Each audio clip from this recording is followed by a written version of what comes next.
On today's episode, we are going to be showing you how to make patacón sándwich. No se te olvide que este video tendrá una versión en español.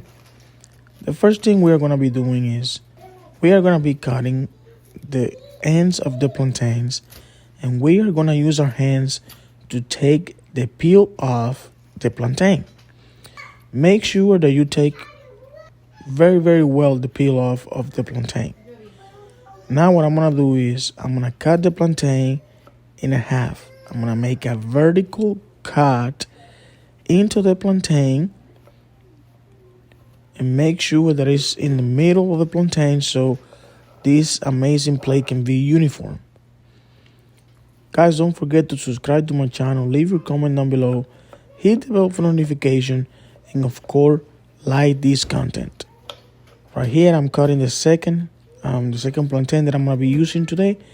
I'm going to make sure it's in the very middle, right here, just like it looks like here. And once I done that, what I'm going to do is I'm going to cut some tomatoes. I'm going to put that aside. I have a skirt steak that I'm going to be using on today's recipe. It's already seasoned. And what I'm going to be doing is I'm going to make this, and I'm going to cook this on the grill at 350 degrees for 2 minutes and 50 seconds on each side. 2 minutes and 50 seconds on each side, just to make sure that this doesn't get overcooked. Remember, skirt steak is very thin, and you don't want it to burn, and you don't want it to get dry. Once the steak is already done, what I'm going to do is I'm going to start frying my plantains. 5 to 7 minutes is what you want to do on each side to make sure it's well cooked. And after that, you are going to take the plantain off the pan of the oil, and you're going to start mashing the plantain with something flat that I'm going to recommend, just like I'm doing right now. Look, I'm not just mashing it. You want it to get flat and you want it to get thick, but at the same time, you want it to get really flat, just like it's looking. You're going to do the same thing with all the plantains, and you're going to put them back in the pan, and you're going to let it fry. When it's really crunchy, you're going to take them off, and you are ready to start making your plantain sandwiches or your patacon sandwiches on today's recipe. Right here, I have the plantains.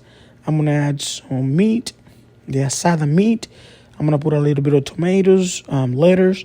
I'm going to add a little bit of more meat. Of course, you cannot forget the avocados. And also, I'm going to be adding provolone cheese and just putting the plantain back on top. And that's the first sandwich of patacon that we have made on today's recipe. We're going to do the same process with the second one. Just add your plantain, your meat, the asada meat, tomatoes, lettuce, more meat, avocados, and provolone cheese. Guys, right here is the patacon sandwich that we have made on today's recipe that turned out to be incredible.